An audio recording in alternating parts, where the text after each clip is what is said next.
Olá, eu sou o pastor Mark Anderson e eu queria compartilhar com vocês a experiência que eu vivi hoje conhecendo 3 igrejas aqui em Dallas, no Texas.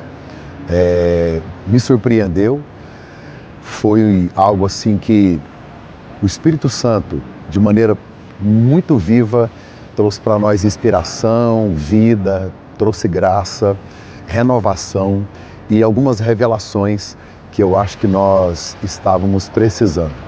Estou sendo mais motivado, mais inspirado para viver o propósito de Deus para a minha vida.